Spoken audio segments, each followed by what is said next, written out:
Panginoon, salamat sa umagang ito. Patawarin mo kami sa aming mga kasalanan. Patawarin mo kami, Panginoon, dahil hindi namin binibigyan ng importansya ang araw ng Panginoon.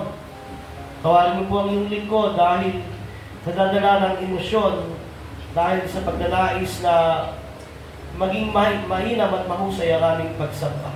Patawarin mo ang bawat isa sa amin sa mga kakulangan, sa aming responsibilidad sa iyo bilang aming Diyos. Totoo naman, Panginoon, na hindi ka namin kayang pantayan, subalit nakakalungkot dahil minsan nagkukulang kami at madalas po na nineglect namin ang aming gawain. Nawa, Panginoon, linisin mo ang puso at isip namin. Ano bang kaguluhan, ano bang hindi kalugod-lugod sa iyo ay mawala at maiwaksi sa aming puso at isip. Ngayong umagang ito, muli, Panginoon, lumalapit at dumudulog kami at nagpapakumbaba. Tulungan mo kami, Panginoon, na maging punong-puno ng pagpapala na galing sa iyo ang araw ng aming pagsamba. Kapapurihan ka at madakila. Ito ang aming padalangin sa pangalan ni Jesus. Amen. Good morning po. Noong pong panahon ng digmaan ng Roman Empire at ng Greek Empire, tinalo ng Imperyong Romano ang Imperyong Griego. At nung tinalo nila, halos lahat ay winasak nila maliban sa library ng mga Griego. Sa library ng mga Griego, andoon lahat ng karunungan at kaalaman ng mga unang mga Griego. Actually, yung mga nabubuhay, yung pagkilos natin ngayon, yung mundo natin ay hango sa nakaraan. Yung university, yung university, yung mga ospital, yung mga termino na yan ay galing sa Greek knowledge. At nung natalo ng Roman Empire, ang Greek Empire, ipinreserve nila yung library nito. Kasama na i-preserve yung mythology. Nauna ang Greek mythology, kaya nung pinreserve ng mga Romans, yung talino ng mga Greeks, kinopya nila yung ibang mga matututunan doon. Kaya nauna ang Greek mythology, then kasama sa nakopya nila yung pagan na knowledge at pagan worship, pagan god ng mga Greek. Kaya nabuo ang Roman mythology. At isa sa hindi masyadong kilala rito ay si Apates sa Greek, sa Roman naman ay si Pros. O ang ibang pangalan niya ay Mercury. Si Pros o si Mercury ay kilala bilang goddess of personification, treachery, and proud. Kaya yung Pros mula galing sa proud. Ang Diyos-Diyosan ng mga Romano na si Pros o si Mercury ay kilala bilang mandaraya, manlilinlang, manloloko. At siya ay pinapakilala bilang isang babae, may mukha ng babae pero may katawan ng ahas at may buntot ng Scorpio. So, biro mo yung mythology o yung pagan god ng mga Greek to Romans ay merong isang ganung Diyos. Isang Diyos na mandaraya, manlilinlang, manloloko. At ang pangalan niya ay Pros o ibang tawag ay Mercury. At dito mo makikita yung pagganong kaisipan na paano merong ganung Diyos. Paano magiging Diyos-Diyosan nila yung ganon na isang mandaraya at manloloko. Kabaligtaran naman ho yan sa Christian God. Ang Christian God ay isang faithful, truth, loving, and merciful God. Hindi kailanman nanloloko, hindi kailanman nandadaya, hindi kailanman nanlilinlang. Napakalayo ng agwat noong Diyos ng mga pagans sa mga Diyos ng mga Kristiyano. Dahil ang Diyos ng mga Kristiyano ay tapat at totoo. Sa creation pa lang, may pagan din na sariling kwento ng creation. Ang tawag nila ay Enuma Elis. At ito ay nung panahon ng Mesopotamian Empire, ang Enuma Elis ay creation daw na naglaban yung dalawang Diyos. Natalo yung isang Diyos at nahati yung isang Diyos. Nung nahati, yung taas yung kalamitan, yung baba yung kalupaan. So nagkaroon ng digmaan. Pero yung Christian God, walang digmaan, walang labanan. Ang nakalagay sa unang-unang sinabi ng Diyos, in the beginning, God created the heavens and the earth. Sampal iyon sa mga Diyos ng pagano noon na may digmaan pa bago magka-creation. Meron pang iba-ibang Diyos. May mga iba-ibang Diyos at ang may Diyos ng digmaan, may Diyos ng pag-ibig, may Diyos na mandaraya, kagaya ni Mercury, may iba-ibang Diyos. Pero ang Christian God, meron iisang Diyos at perpekto lahat ng kanyang katangian. Ang kanyang kabanalan, ang kanyang katotohanan, ang kanyang pag-ibig, ang kanyang awa. At lahat ng karakter niya ay tapat. Totoo sa lahat ng henerasyon. At yun ho ay sapat para tayo ay sumamba ng tama, magpuri ng tama, dumalo sa kanyang templo na ang puso ay nagdiriwang, umaawit, nagpupuri, sapagkat meron tayong perfecto at matuwid na Diyos. A faithful God through the generation. Hindi faithful sa ganitong panahon, susunod na panahon, hindi na. Ang Diyos natin ay faithful sa kanyang mga katangian from eternity past to eternity future. At dapat natin siyang sambahin, purihin at luwalhatiin. At yun ang ating message ngayon. Makibukas po kayo sa akin sa Awit 100 chapter 1 verse 5. Awit 100 chapter 1 verse 5. Ito yung unang pagkakataon na mangangaral ako ng awit. Ay hindi, pangalawa yata.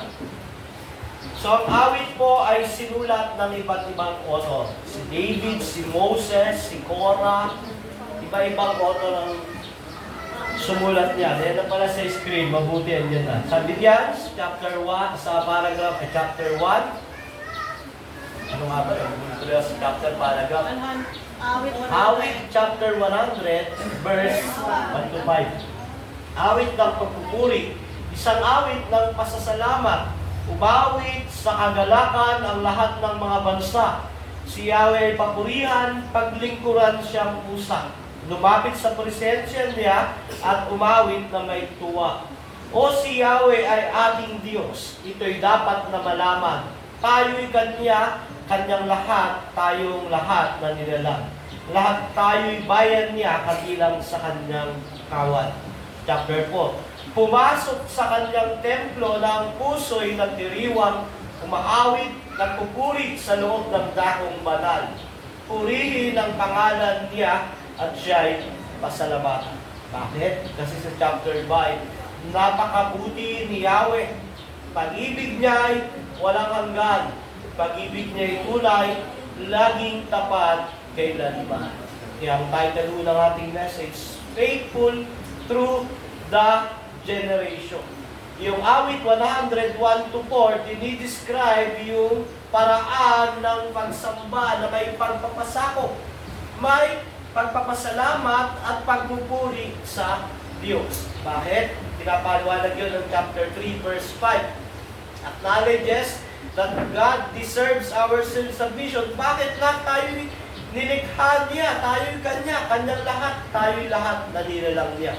Kaya deserve niya bilang creator yung pagsamba dahil siya ay dapat hindi lang yun. Sabi doon, He also shows unfailing love and faithfulness. Sa chapter, verse 5, ano sabi diyan?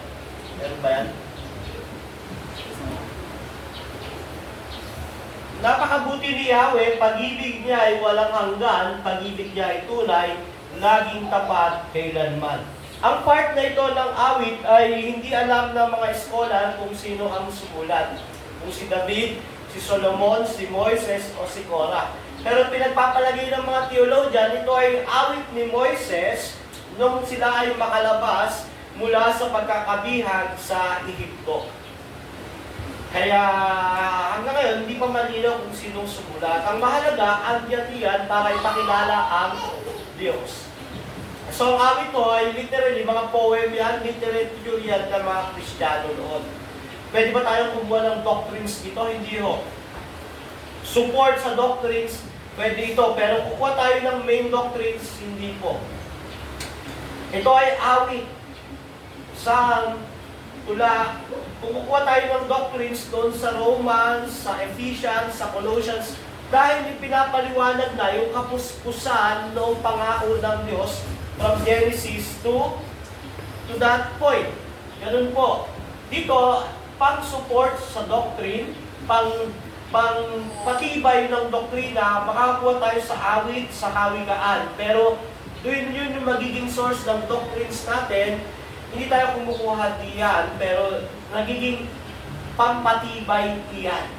At dito, sa awit, nakikita natin kung paano ang mga unang mananampalataya ay nagpapasakop, nagpupuri, nagpapasalamat sa Diyos. At karapat dapat po siya. Kaya dahil siya ay faithful through the generation. Sabi diyan sa chapter 5, na napakabuti ni Yahweh, pag-ibig niya ay walang hanggan, pag-ibig niya ay tunay, laging tapat kailanman. Tapat po ang Diyos kailanman. Tayo, hindi tayo nagiging tapat, pero ang Diyos, tapat kailanman. Kung meron tayong isang titignan, pangahawakan sa ating buhay, sa loob ng church, kundi yun ang Diyos. Siya ay tapat sa lahat ng henerasyon o tapat kailanman. At yun yung message natin ngayong umaga. God is faithful through the generation. Una, faithful siya. Meron tayong tatlong puntos. Faithful siya sa kanyang kabutihan, in His goodness. Pangalawa, faithful siya sa kanyang love and mercy dahil pag-ibig niya ay walang hanggan. Sabi niya, unang puntos, napakabuti ni Yahweh. Faithful in His goodness. Ikalawang puntos, pag-ibig niya ay walang hanggan. Faithful in love and mercy. Pangatlo, pag-ibig niya ay tunay, laging tapat kailanman. Faithful through the generation in His truth. So meron lamang tayong tatlong puntos. Ngayon ay last week ba ng February ngayon? So, sa susunod na Friday, Friday na darating, general meeting ko ng lahat ng members ng church. So, yung kakalimutan iyon. So ngayon, February pa rin naman, ang pag-aaral natin ay tungkol sa pag-ibig ng Diyos. Pero kaakibat ng pag-ibig na to, yung faithfulness ng Diyos. Mga kapatid, sino ba dito ang gusto ng Diyos na mandaraya? Sino dito ang gusto ng Diyos na manlilinlang kagaya ni Mercury o ni Frost? Ayaw natin. Dahil kung gano'n ang Diyos natin, paano tayo makaka-assure na meron tayong magandang kalalagayan, meron tayong magandang patutunguhan kung siya ay mandaraya at manlilinlang? Pero hindi mo. Sa pagan God iyon.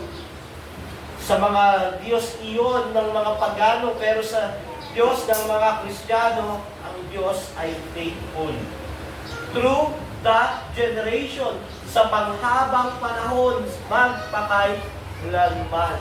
Pero ano ba yung mga pag-aaralan natin na katapatan ng Diyos? Una, sa pagiging mabuti, in His goodness. At yun nga ang ating unang puntos.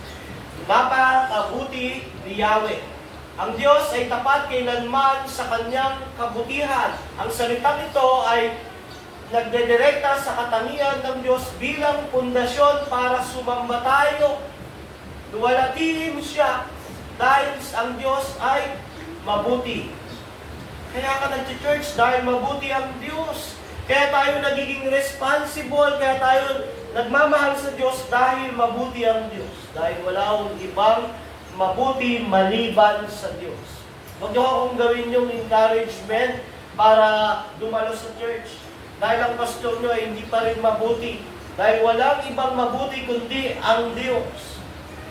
Dapat tayo may pagkakasala, may pagkukulang. Kung ang motivation natin, bakit tayo na sumasamba, nagpupuri, niluluwalhati, ay ang tao, maliho yun. Isa lang ho ang mabuti, iyon ang Diyos. At pinakita iyon ng Diyos nung simula pa lang. Yung kung paano likhain ng Diyos ang mundo, ipinakita na kaagad kung gaano siya mabuti. Kung mababasa mo natin, paano ba nangyari ang creation, diba? Nagsimula yun sa in the beginning, God created the heavens and the earth. 6 days literal creation. Una, sino ba nakakabisado yung account ng creation? Kung kailan nalikha ang bawat isa. Kalimutan ko na, hindi ako pamilyar, pero 6 days. After ng 6 days, sa Genesis 1, chapter 31, ang sabi ng Diyos, and God saw everything that He made, and behold, it was very good. Sabi ng Diyos, nung nakita niya yung nilikha niya, napakabuti lahat. At anong ibig sabihin nun, pag sinasabi ng creation ng Diyos, sa kanyang creation, na napakabuti ng ginawa ko. Ang ibig sabihin mo noon, mabuti ang manglilikha. Pinapakita ng nilikha niya na mabuti ang manlilikha. Kung mabuti mo ang creation, mas mabuti ang Creator. At sa creation pa lang, mga kapatid, ipinapakita na ang pagiging mabuti ng Diyos. Ibiro mo, 6 days creation, ang pinaka-peak o apex ng creation ay ang tao, si Adam. At alam natin na yung creation na si Adam, napakalayo ng kagwat niya sa Diyos. Diba? Yung nilikha pa lang si Adan bilang tao, bilang creation ng Diyos, dapat na siyang sumunod kahit walang tipan ang Diyos sa kanya. Kahit na buhayin lang siya ng Diyos ng 30 days, tapos gugulawin na ng Diyos, tatanggalin na siya ng Diyos, papalitan na siya, wala siyang magagawa. Dahil, napakalayo ng agwat ng manlilikha sa nilikha. Kayang gawin ng Diyos ang kanyang gustong gawin, kay Adan, kahit anong gawin ng Diyos, walang may reklamo at magagawa si Adan dahil siya ay nilikha lamang. Pero hindi lang sa creation pinakita ng Diyos sa tipan niya kay Adan. Di ba napakabuti ng Diyos na nilikha na si Adan, nakipagtipan pa. Parang sa kapwa natin, kumbaga, tinulungan mo na, binigay mo na yung kaliwa, binigay mo pa yung kanan, binigay mo pa yung buong katawan mo. Pero, iba ang Diyos. Ang Diyos, nilikha na yung tao, dinala pa sa isang mabuting kalikasan, isang perfect world, at nagpakababa pa ang Diyos, nakipagtipan pa siya kay Adan. Isang mabuting Diyos na nakipagkasundo kay Adan sa creation pa lang. At anong tipan nila na, o Adan, pag ikaw ay hindi kumain sa pinagbabawal na bunga na ito, mapupromote ka at magkakaroon ka na ng katawang maluwalhati. Pero pag kinain mo yung pinagbabawal, ikaw ay mamamatay. Hindi obligado ang Diyos sa ganung kasunduan, pero dahil mabuti ang Diyos, nakipagtipan siya. At alam natin ang nangyari, mga kapatid. Anong ginawa niya, Adan? Nagkasala sila. Nabigo sila sa pagpapakababa ng Diyos, nabigo sila. Na kung hindi mabuti ang Diyos, ay wala na, sunugin mo na kay Satan, kagaya ng mga anghel na may judgment na kaagad. Wala nang second chance. Kasi, binigyan sila ng Diyos ng isang makatdang kabanalan. Perfecto, nakakausap nila ang Diyos direkta. Andiyan ang creation. Isang simpleng utos, hindi nila magawa. Kung di mabuti ang Diyos, pababayaan na, bahala na kayo. Impyerno na kayo, kagaya ng mga anghel na nagkasala, may judgment na kagad. Pero alam nyo, pinakita pa rin ng Diyos ang kabutihan niya. Ipinangako niya, bago niya ibigay yung parusa, ipinangako niya ang isang tagapagligtas sa Genesis 3:15, na mula sa binhi ng babae, merong isang lalabas na dudurog sa ulo ng ahas, ang Panginoong Jesucristo. At hindi lang po iyon. Hindi lang niya ipinangako, kundi ginabayan niya yung tipan na iyon, di ba? Kinausap niya si Noah na ipipreserve yung mga taong makasalanan, na hindi nagugulawin ang mundo dahil sa kasalanan.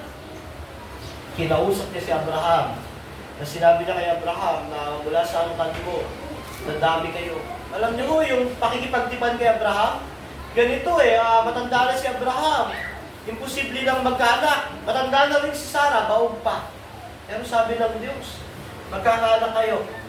Alam nyo, paano sinuklian ni Abraham yung kabutihan ng Diyos sa pakipagtipan? Alam nyo kung paano? Alam nyo, ang ginawa ni Sarah, dahil hindi tayo magkaanak, maniwala ka kasi sa Lord mo, ito na lang yung alipin ko, si Hagar, asawahin mo. Pinangunahan ng Diyos, lumakad sa sariling lakad, gumawa ng paraan para magkaanak. Pero alam nyo, hindi sinira ng Diyos ang kanyang kabutihan sa tipan na yun. Sinabi pa rin niya kay Abraham na hindi dyan manggagaling ang anak mo. Dito, kay Sarah, siya'y pinanganak si Isaac. So nakita nyo kung gano'ng kabuti ang Diyos, creation pala. So si Isaac, yung anak ni Abraham, nagkaroon din ng asawa, si Rebecca, baog din. Grabe, no, yung mga kwento sa Biblia, kung paano si Abraham, yung asawa, baog, si Isaac, yung asawa, baog. Tapos, nagkaanak din. Pero yung kasalanan ni Abraham, ganoon din yung naging kasalanan ni Isaac. Paborito ni Isaac yung kanyang isang anak. Paborito naman ni Rebecca yung isang anak niya. So, nangyari, naging magulo ang pamilya. Pero, despite noon, yung kabutihan ng Diyos nananatiling tapat. So, dumating ang panahon, si Jacob at si Esau lumabas. Alam nyo, dito, pinagpatuloy ng Diyos ang paggabay niya mula creation, pagpapakita na mabuti siya kay Moises. Ano ang ginawa ng mga Israelita nung ilabas sila ng Diyos mula sa Ehipto? Alam nyo, gumawa sila ng Diyos-Diyosa. Sabi nila, ito si Yahweh. Pero hindi pa rin sila ginunaw ng Diyos dahil mabuti ang Diyos. At ang matinding pagpapakita ng kabutihan ng Diyos ay nung ipadala niya ang Panginoong Jesucristo. Para hatulan ba ang tao? Hindi po. Para iligtas pa ang mga taong makasalanan. At sa pagliligtas na iyon, alam niyo ang ginawa ng mga tao kay Kristo, ipinako nila sa krus. Ganon, pinapalitan ng tao ang kabutihan ng Diyos sa pamamagitan ng paggawa ng masama at kasalanan, pero nananatiling mabuti ang Diyos. Mga kapatid, sa unang pagdating ng Panginoong Jesucristo, pinakita ng Diyos ang kanyang kabutihan, binigay ang kanyang kaisa-isang anak para mamatay sa krus ng Kalbaryo. Nabuhay nung ikatlong araw. At sa pagbabalik ng Panginoon, ipapakita pa rin ang kanyang kabutihan sa mga hinirang ng Diyos. Wala akong mabuti sa mundong ito, kundi ang Diyos.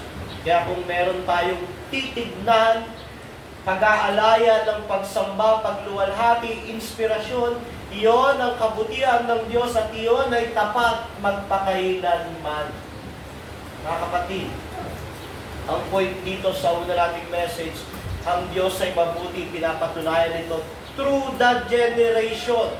From creation hanggang dumating ang Panginoong Jesucristo, hanggang ngayon na nabubuhay tayo, tapat ang Diyos. Marami sa atin, hindi namin sa iniisip ang Diyos sa loob ng isang linggo. Pero nagiging mabuti pa rin ng Diyos sa kanila. Harap-harapan ang pagrebelde ng tao sa Diyos. Harap-harapan ang pagrebelde ng tao sa salita ng Diyos, pero mabuti pa rin ang Diyos. Kung nakakita ka ng isang makasalanan na nabubuhay pa rin, pagpapakita ng kabutihan ng Diyos. Dahil kung ibibigay ng Diyos ang nararapat sa taong iyon, iyon ay dapat hindi nag-exist dito sa mundong ito, dapat sa impyerno. Pero dahil mabuti ang Diyos, pinapakita doon yung pagtsatsaga niya, pagtitiis niya sa mga taong makasalanan, kagaya natin nung wala pa tayo kay Kristo. Kaya nga ho, mga kapatid, totoo yung awiting kay buti-buti mo. Diba yung kay buti-buti mo, Panginoon? Bagamat napakababaw at simpleng awitin, totoo yun, kay buti-buti ng Panginoon sa buhay natin. Tayo, may time na wala sa isip natin ng Diyos. Ang isip lang natin yung sarili natin, yung plano natin, yung pangarap natin. Pero mabuti pa rin ang Diyos sa atin. May time na hindi natin pinapahalagahan, tinuturing na Diyos ang Diyos. Ginagawa natin ordinary, pero mabuti pa rin ang Diyos sa atin. Kaya ang challenge, God is good. Dapat tayo rin, mga kapatid, maging mabuti rin tayo. Unang-una, saan tayo magiging mabuti? Una po sa sarili natin, mga kapatid. Maging mabuti tayo sa sarili natin. Paano po, Pastor, maging mabuti sa sarili natin? Magiging mabuti lamang tayo sa sarili natin kung nalaisin natin makilala ang Diyos. Going through the holy word of God, knowing God through Scripture. Paano ka magiging mabuti sa sarili mo? Kilalanin mo ang Diyos. Dahil hanggang hindi mo kinikilala ang Diyos, nakikilala ang Diyos, hindi ka lumalago sa pagkakilala ng Diyos, hindi ka nagiging mabuti sa sarili mo. Dinideprave mo yung sarili mo ng pagkakilala sa Diyos. Hindi mo masamba ang Diyos sa tamang pagsamba. Hindi mo siya mabigyan ng importansya na para sa Kanya dahil hindi ka mabuti sa sarili mo dahil hindi mo siya kilala. Sabi ni Daniel sa kanyang sulat, prepare to know thy God. Yan tamo ang sarili mong makilala ang Diyos. Yun ang unang kabutihang magagawa mo sa sarili mo muna, kapatid. Makilala mo ang Diyos. Maunawaan mo ang Kanyang salita.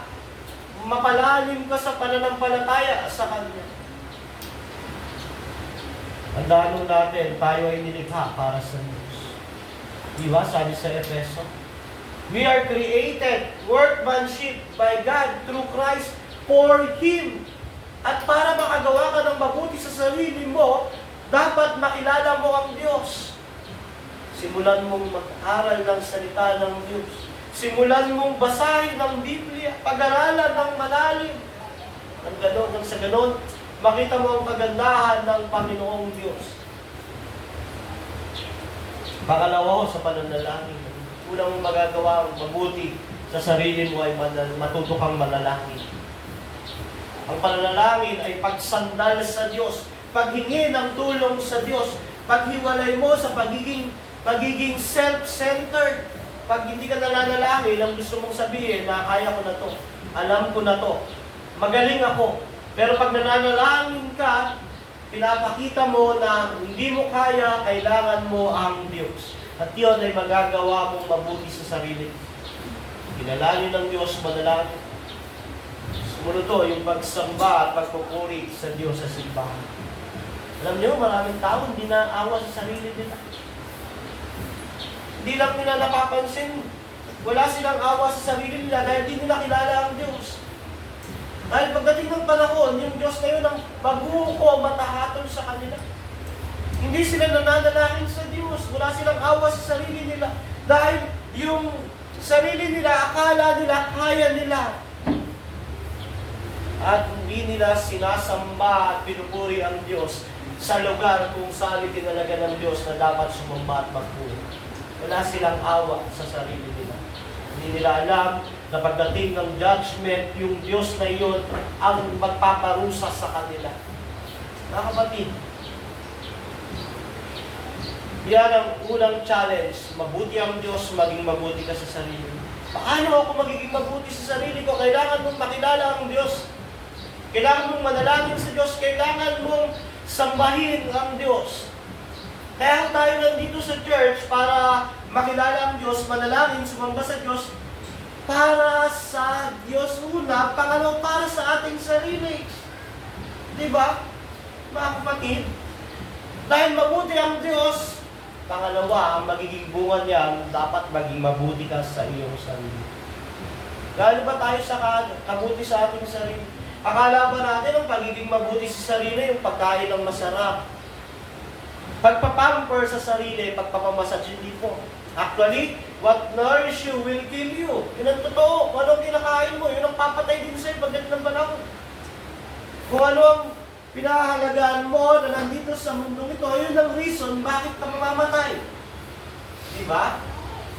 Hindi pagiging mabuti sa sarili yung mga bagay na pagpapahalaga, pagpag-uuna sa mga bagay sa mundong ito, actually, hindi kabutihan sa sarili mo. Dahil ang tunay at unang kabutihan sa sarili ay pagkakilala sa Diyos. Wala ho, hindi ka papatayin ng Diyos sa dagat-dagatang apoy. Hindi ka ipapahamak ng Diyos. Hindi magiging sanhi ng kapigatian mo ang pagkakilala, ang pagsambat, pagkakilala sa Diyos. Bagkos, ang pagkakilala at pagsamba sa Diyos ay pagiging mabuti sa sarili. Mga kapatid, hindi masama na ipamper natin yung ating sarili, kainin natin yung gusto natin, pero hindi yan ang priority para maging mabuti sa sarili. Para maging mabuti tayo sa sarili, dapat kilala natin ang Diyos. Pangalawa, dahil mabuti ang Diyos, dapat maging mabuti tayo sa ating kapwa. Paano ka magiging mabuti sa kapwa mo kung di ka mabuti sa iyong sarili? Paano ba maging mabuti sa kapwa? Ipahayag ang Ebanghelyo. Magkalinga sa kanila, caring for others, sa mga believers at unbelievers. Paano mo isi-share ang gospel kung hindi mo ka naunawaan ang gospel? Paano ka magagamit ng Diyos kung hindi mo kilala ang Diyos? Paano ka magiging mabuti sa iba kung hindi ka mabuti sa iyong sarili?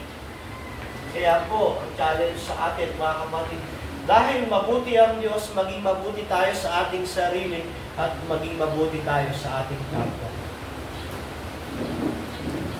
Yung pag-aaral ng salita ng Panginoon, pagpapalalim dito, pananalangin, pagdalo sa pagsamba, pagiging miyembro ng isang local church, pagiging committed, responsible, ay pagiging mabuti sa sarili, mga kapatid. Tandaan po natin yan, yan yung challenge. Dahil ang Diyos ay mabuti, kailanman, dapat tayo ay maging mabuti. Pangalawa ho, sabi diyan, pag-ibig niya ay walang hanggan. In His love and mercy. Faithful through the generation in His love and mercy. At sabi diyan, walang hanggan. Everlasting. Ang pag-ibig ng Diyos at habag ay walang katapusan at hindi nagbabago. Yung message natin na Sunday ay kwento ni Jeremiah. Kwento yon ng pag-ibig ng Diyos kung paano sa pamamagitan ng pagbabagwasak ng bansa nila, pinreserve yung mga hinirang ng Diyos at muling ibinalik after 70 years. So, walang katapusan ang pag-ibig ng Diyos. Kaya nga ang kanta ni Jeremiah, yung steadfast love of the Lord never cease. Hindi nagmamaliw ang pag-ibig ng Diyos. So, kung merong pag-ibig na hindi nagmamaliw at awa na hindi nagmamaliw, ang Diyos iyo. At pinapatunayan mo yan ng Biblia sa awit 136, 1-3. Sabi diyan, purihin si Yahweh sa kanyang kabutihan, pag-ibig niya'y tunay, laging tapat kailanman. Pinakadakilang Diyos ng mga Diyos ay pasalamatan, pag-ibig niya'y tunay, laging tapat kailanman. Ang Panginoon ng mga Panginoon ay ating pasalamatan, pag-ibig niya'y tunay, laging tapat kailanman. 3 beses sinasabi, purihin si Yahweh, pinakadakilang Diyos, Panginoon ng mga Panginoon. At 3 beses sinabi, pag-ibig niya'y tunay, laging tapat kailanman. Sa sumunod, pag-ibig niya'y tunay, laging tapat kailanman. Pag-ibig niya'y tunay, laging tapat kailanman. Ang Diyos ay kahanga-hanga dahil sabi diyan, pag-ibig niya'y walang hanggan. Sabi ko nga po, ang pag-ibig ng tao ay hindi natin pwedeng asahan. Ang awa ng tao ay hindi natin pwedeng asahan. Ang tangi lang natin aasahan ang pag-ibig at awa ng Diyos. Mga kapatid, napakasagana ng pag-ibig at awa ng Diyos. At kailan ito pinakita? Pinakita ito kay Kristo. Napakasagana ng pag-ibig at awa ng Diyos sa mga kasalanan. Katibayan ito ng pagbibigay ng kanyang anak sa mga taong makasalanan para sa kaligtasan. Pinakita ng Diyos. From creation pa lang, pinramis na ang tagapagligtas. At patuloy na nire-reveal hanggang dumating yung kaisa-isang anak. At sa kamatayan ng anak ng Diyos, ito ang sabi niya, Ama, patawarin mo sila, hindi niya nalalaman ang kanilang ginagawa. Habang namamatay ang ikalawang persona ng Trinidad sa krus ng Kalbaryo, Sabi niya, Ama, patawarin mo sila, hindi nila alam ang kanyang ginagawa. Pagpapakita ng pag-ibig at awa. Kaya nga ho, ang Diyos ng Biblia ay Trinity dahil ito'y simbolo ng pag-ibig. Ang pag-ibig ay ginaganap ng 2 o 3 persona. Kung ang Diyos ay isang persona lang, hindi niya kayang umibig. Pwede siyang maging makapangyarihan, pero hindi niya kayang umibig dahil ang pag-ibig ay binubuo ng 2 o 3 persona. Kaya yung Diyos ng mga Kristiyano ay totoo maibigin dahil mahal ng Ama ang Anak, mahal ng Anak ang Espiritu Santo. At lahat sila ay maawain. Kung paanong maawain ang Ama, maawain din ang Anak, ganun din ang Espiritu Santo, maawain. Kaya nga po, kahangahangang pag-ibig, kahangahangang awa para sa mga makasalanang kagaya natin. Si David nung magkasala siya sa Panginoon, ang ginawa ni David na pagkakasala ay kinuha niya yung asawa ng kanyang kaibigan at yung kaibigan niya, yung general na iyon, ay pinapatay niya, nilagay niya sa harap para mamatay, tapos kinuha niya yung asawa. Pero sa kabila noon, alam niyo, pinadala ng Diyos si Propeta Nathan para magsisi si David. At nung siya'y magsisi, kinanggap pa rin ng Diyos. Ito ay Diyos na kahanga-hanga sa kanyang pag-ibig at awa. Kaya nga po, ito yung challenge. Naging maibigin at maawain tayo. Dahil maibigin at maawain ng Diyos, tayo ay dapat galong. Kung paano ang Diyos ay umibig, siya mismo ang gumawa ng paraan para sa atin. Di ba? Roma 5:8, pinadamaan ng Diyos ang pag-ibig niya sa atin kailan nung tayo ay makasalanan pa. Kung ang Diyos pinadama ang pag-ibig nung tayo makasalanan pa, pinaranas ang kanyang awa, tayo dapat ay maging maibigin at maawain din. Kaya mga kapatid, dapat ang ugnayan natin kay Jesus ay magtulak sa atin sa pag-ibig at pagiging maawain. Lalo po ngayon, February. Actually, ang February ay hindi lang para sa mag-asawa. Ito ay para sa lahat ng mga tao. Yung tinatawag natin na humanly lang, pagpamahalan ng mga bawat tao bilang isang, lalo sa magkakapatid, bilang magkakapatid kay Kristo. So, napakahalaga po niyan. Alam niyo ho, ang aking buhay bilang isang Kristiyano ay larawan ng kabutihan ng Diyos at pag-ibig ng Diyos at awa ng Diyos.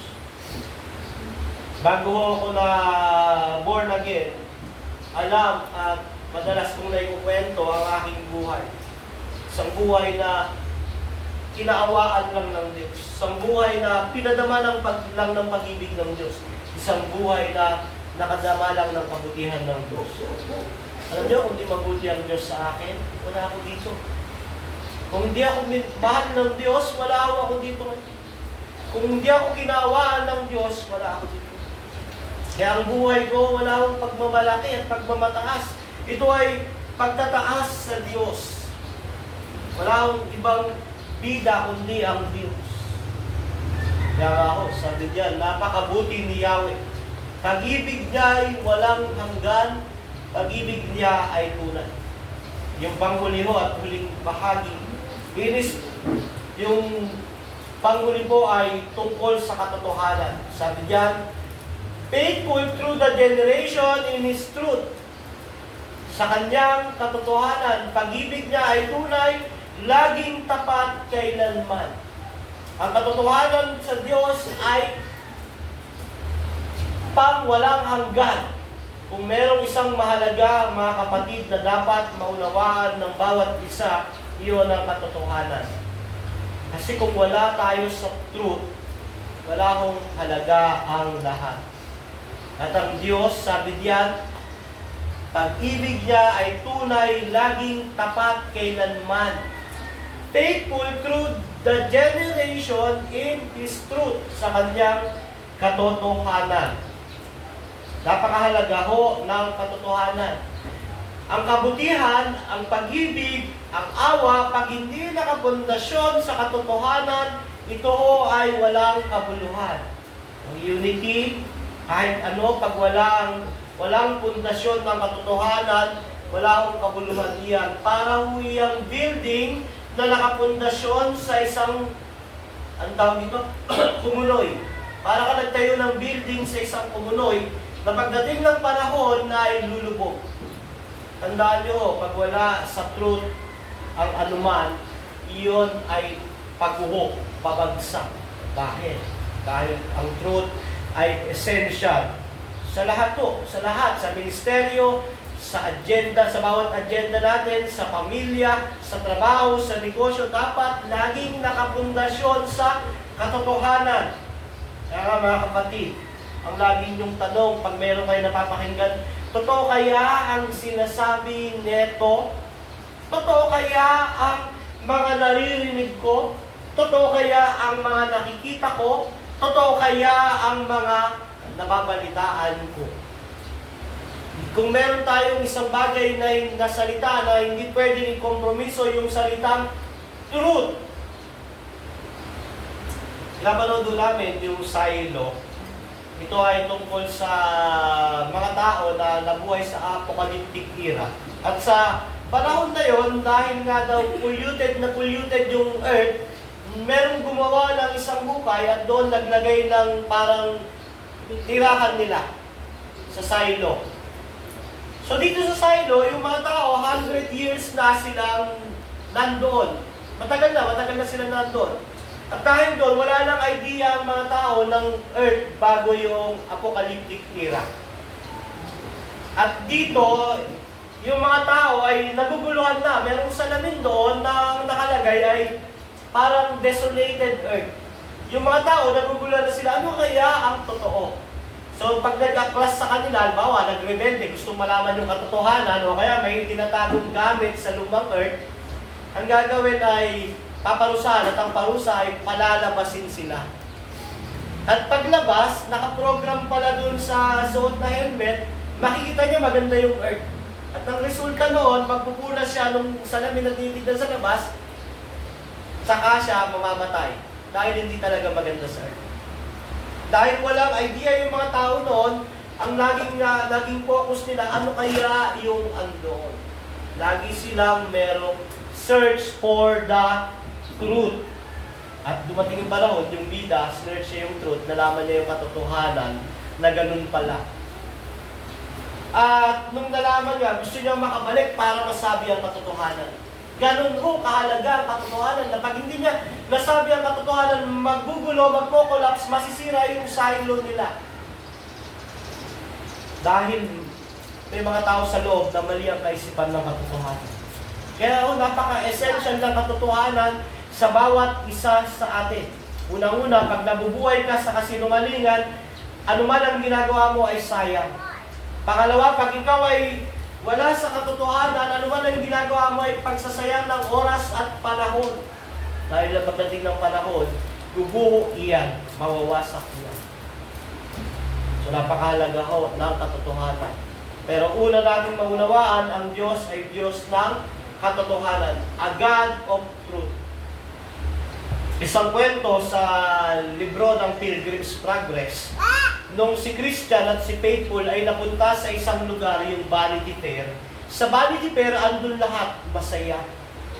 Lahat ng kaligayahan sa mundo andoon sa Vanity Fair. At pagdating ni Christian at ni Faithful sa Vanity Fair, hinaalok sila ng lahat ng karangyaan na meron sa mundo. Kaligayahan, kasiyahan, pagsasaya, pagkain, lahat yan andito sa Vanity Fair, sabi nung tour nila. Lahat ng kailangan mo, andyan. Halakhak, andyan, kagalakan, kasiyahan. Pero alam niyo, ang gustong bilhin ni Christian at ni Faithful, sabi niya, we want to buy truth. Ano yung katotohanan sa likod ng mga iyan? Alam niyo, nagulo yung Vanity Fair. Kasi sabi nila, walang ganun sa lugar na to. Kasi yung Vanity Fair ang tawag dito ay isang lugar kung saan ginagamit ng Diablo para linlangin yung mga tao. At sa amin nahanap ni Christian at ni Faithful yung truth, sabi niya, napunta po kami rito at ang gusto namin bilhin yung katotohanan. Dahil doon, nagulo yung Vanity Fair. Dahil ang mga tao ron, puro kagalakan, kasiyahan, walang foundation kung ano ang truth. Hindi nila alam. Bakit? Basta alam lang nila, masaya, enjoy, nagagawa yung dapat gawin, pero walang foundation ng truth. Nung dumating si Christian at si Faithful, sabi nila, we want to buy the truth. Nagulo. Ngayon, dahil sa kaguluhan na yan, dumating sila, umabot pa sila sa korte. At doon sa korte, nakatulan ng kamatayan si Faithful dahil sa paghahanap ng truth. Sinulat ko ito ni John Bunyan bilang allegory, paghahalintulad sa takbo ng mundo. Maraming mga tao at Kristiyano ang nag-persecute dahil sa paghahangad ng katotohanan. Ganun po, ka-valuable, ka-essence, kahalaga ang katotohanan. Dahil ang Diyos ay totoo, dapat tayong mabuhay palagi sa katotohanan, mga kapatid. God is truth. Ito ay nagmumula sa kanyang kalikasan, yung mismong karakter ng Diyos, yung kanyang pagiging Diyos ay katotohanan. Ang ibig sabihin mo ng truth sa Greek ay emet, na ang ibig sabihin firmness, stability, faithfulness, katapatan, truth, sincerity, straightforwardness, or reality. Tandaan natin, mga kapatid, kahit gaano kasaya, kahit gaano kaganda, kung wala sa katotohanan, wala hong kabuluhan. Dahil hindi andyan ang Diyos. Hindi ho nag-i-stay ang Diyos sa hindi katotohanan, dahil ang Diyos ay Diyos ng katotohanan. At ang pagiging totoo ng Diyos, nakapundasyon yun sa kanyang mga karakter, sa kanyang love, truth, omniscience, omnipresence, immutability. Lahat po yan ay founded sa truth. Kaya ang Diyos ay truth na hindi magbabago. Ang pagiging totoo ng Diyos ay hindi magbabago at ating maasahan. Kaya encourage ko po sa inyo, kung meron kayo laging kaisipan, may gagawin, merong paplanuhin, ang laging tanong, katotohanan ba ito? Actually, kahit po yung mga unbeliever, naniniwala diyan na napakahalaga ng truth. Tandaan mo natin yung the four-way test, madalas yung nakikita yan, the four-way test. Ano ang una? It is the truth. Totoo ba ito? Kasi kung hindi totoo, crumble na lahat. Gayon din po sa ating church, sa ating buhay. Kung may naririnig tayo na nangangaral, ang una natin tanong, it is truth. Totoo ba ito? Kung meron tayong napapanood, totoo ba ito? Kung meron tayong pag-uusapan, meron tayong gagawin, totoo ba ito? Kasi kung hindi ho, wala akong kapulong. Dahil hindi iyon sa Diyos. God is a God of truth. God is the God of truthfulness. Sabi ni Jesus, I am the way, the truth, and the life. No one comes to the Father except through me. Sabi ni Jesus Kristo, akong God, at ang katotohanan, sinasabi ni Kristo, na wala makakapunta sa Ama, kundi sa pamamagitan ko. At ang Espiritu po, sabi ng John 14:17, ay tinatawag na Spirit of Truth. Kung si Christ, tinatawag siyang the truth. Ang Espiritu naman ay Espiritu ng katotohanan. At ang sabi ng Hebrews 6:18, it is impossible for God to lie. Kung wala tayo sa katotohanan, wala tayo sa Diyos. Kaya lagi natin tatandaan, ako ba ay namumuhay sa katotohanan? Totoo ba ako? Totoo ba tayo? Ang challenge sa atin, mga kapatid, always pursue for the truth. Huwag tayong madaya nung panlabas. Huwag tayong madaya nung nakikita natin na masaya. Huwag tayong madaya nung basta-basta na mag-decide natin tayo. Lagi tayong ano ang totoo. What is the truth? Pursue the truth in secular life, sa buhay natin. Ito bang ginagawa ko? Totoo. Sa family natin, totoo ba yung nangyayari, yung ginagawa namin sa family? Totoo ba yung Totoo ba kami sa bawat isa? Sa church, sa lahat ng ministeryo, totoo ba ako? Lahat to. Dapat, truth, mga kapatid. Yung, naikwento ko na to yung kwento ng Karate Kid, hindi talaga mawala sa isip ko yung kwento ni, nung matanda na bida sa Karate Kid. Tinanong siya nung lalaki, paano siya nagbebenta ng sasakyan. Sabi niya, ganito lang, tinitignan ko sila sa mata at sinasabi ko yung totoo. Kasi yung bahalaga ang totoo. Pag sinabi natin yung totoo, bagamat masakit, at least, totoo. Mas mahalaga yung painful truth kaysa comforting lies. Mga kapatid. Minsan, sa pangangaral, pananelmo, nasasabi yung mas sakit, pero kaysa naman i-comfort kayo. Mas maganda na yung sermon, at least, pag nawala, natututo tayo.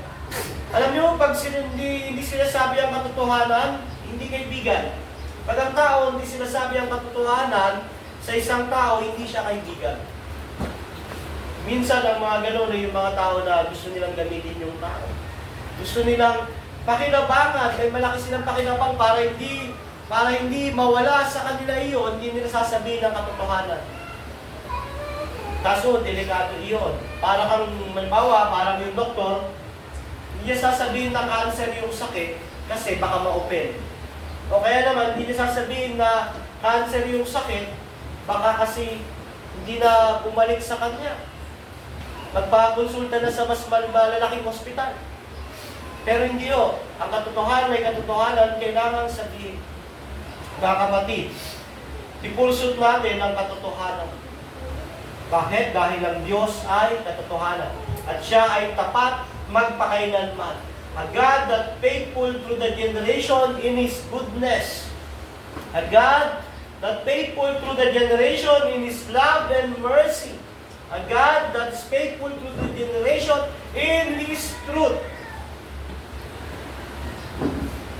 Huwag tayong masiyahan basta-basta, magalak basta-basta na hindi natin tinitignan ang katotohanan. Nakaapak ba ako sa katotohanan? Naka-foundation ba ako sa katotohanan? Ang ginagawa ko ba ay katotohanan? Bakit po? Kasi po ang Diyos ay Diyos na katotohanan. Hindi siya nagagalak sa kamalian, kasinungalingan, panlilinlang at panluloko. Mga kapatid sa atin, okay lang naman maka-open, pero dapat tignan natin kung ito ay nasa katotohanan. Suriin natin maigi. Pero may proper way naman eh. Hindi naman kailangang maka-open ng direkta, pero kung kailangan talaga, wala tayong magagawa. Pero alam nyo, bakit natin gagawin ito? Dahil nga ang Diyos ay Diyos ng katotohanan. At dahil ang Diyos ay faithful through the generation in His goodness, in His love and mercy, and in His truth, ang response mo diyan sa Diyos ay ito. Balik mo sa 1 to 4 man. Ito ang tamang response dahil napakabuti ng Diyos. Maibigay ng Diyos. Maaway ng Diyos at ang Diyos ay Diyos ng katotohanan. Ang sabi diyan, na ang sumulat ng awit, umawit sa kagalakan ng lahat ng mga bansa. Si Yahweh ay papurihan, paglingkuran siya ang pusa. Lumapit sa presensya niya at umawit na may tuwa. Sa chapter 3, O si Yahweh ating Diyos, ito'y dapat na malaman. Pumasok sa kanyang templo ng puso'y nagdiriwang, umaawit, nagpupuri sa loob ng dakong banal. Purihin ang ngalan niya at siya ay pasalamatan.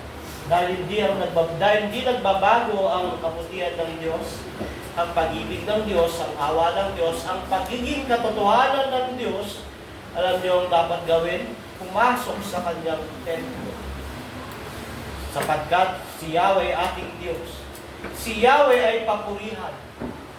Paglingkuran siyang pusa. Umawit sa kagalakan ang lahat ng mga bansa.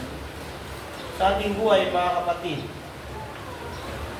wala namang mabuti sa atin. Walang may kakayahang umibig at maging umawain ng kagaya ng sa Diyos.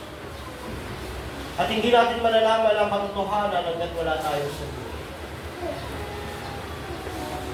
Mangyayari lang po ito pag tayo na kay Kristo. Ang pundasyon ng kabutihan ng Diyos, pundasyon ng pag-ibig ng Diyos, ng awa ng Diyos, ng katotohanan ng Diyos, na kay Kristo lang. Sa krus ng Kalbaryo ng Panginoong Jesucristo, ipinakita roon yung dakilang kabutihan ng Diyos. Pagpapadala ng tagapagligtas sa taong makasalanan. Sa krus ng Kalbaryo, ipinakita ang dakilang pag-ibig ng Diyos. Kung paano minahan niya ang mga hinirang ng Diyos, ipinadala si Kristo para mamatay sa kanila. Pinakita ang dakilang awa ng Diyos. At higit sa lahat, ipinakita sa krus ng Kalbaryo ang katotohanan tungkol sa Diyos, na hindi kaya ng tao iligtas ang kanyang sarili kung wala si Kristo. Yun ang katotohanan. Na kung wala si Kristo, mapapahamak ang tao sa dagat-dagatang apoy ng impyerno. Pinakita yun sa krus. Na hindi mo kayang iligtas ang iyong sarili. Na ikaw ay mapapahamak kung wala ka kay Kristo. At doon sa krus, binayaran lahat ni Kristo ang kasalanan ng mga mananampalataya. At siya'y namatay. Noong ikatlong araw, nabuhay muli, umakyat sa langit, at nandoon sa piling ng Diyos na mamagitan. Napakita yung katotohanan, ang Diyos lamang ang makapagliligtas sa mga taong makasalanan. At hanggang ngayon, ang Diyos ay kumikilos sa buhay ng bawat mananampalataya. Mga kapatid, kung ang tao wala kay Kristo, wala sa kanyang awa, wala sa kanyang pag-ibig, wala sa kanyang kabutihan, wala sa kanya ang katotohanan na galing sa Diyos. Papasa kanya lang ito kung siya'y sasampalataya kay Kristo. Yung totoong kabutihan ng Diyos. Kasi yung nabubuhay ang tao, kabutihan pa rin naman yun, pero yun ay common grace. Pero yung totoong kabutihan ng Diyos ay yung saving grace. Kung wala kay Kristo ang tao, wala yung saving grace, common grace lang. Kaya kung wala kay Kristo, mapapahamak ang tao. Pero sa mga taong wala kay Kristo, naranasan mo yung kabutihan ng Diyos, ng sagad-sagad, yung katotohanan ng Diyos, yung pag-ibig at awa ng Diyos. Magpatuloy ka, kapatid. At gaya ng sinasabi sa awit, ang tamang gawin ay pumasok sa kanyang templo. Papurihan, paglingkuran siya, umawit ng may kagalakan. Sapagkat yun ang tama at nararapat. At yun ang itinalaga ng Diyos para sa mga tao sumasampalataya kay Kristo. Tayo po'y manalangin. Panginoon, salamat sa umagang ito. Muli, pinupuri ka namin, pinapasalamatan at pinatakilan. Niluluwalhati namin ang iyong pangalan. Ikaw ay kahanga-hanga at makapangyarihang Diyos. Tapat, magpakailan paman, Panginoon. Sa iyong kabutihan, pag-ibig, awa at katotohanan. Nawa, Panginoon, sa aming buhay, we always pursue the truth. Sapagkat ikaw ay Diyos ng katotohanan. Nawa, maging totoo rin kami sa mga kapatid namin sa iglesia. Maging magpaalalahanan, magmalasakitan, magmahalan ng nakapundasyon sa katotohanan. Muli, magagawa lang namin ito sa awa at biyaya mo. Tulungan mo kami, Panginoon. Ito ang aming samot na langit sa pangalan ng Panginoong Jesus. Amen.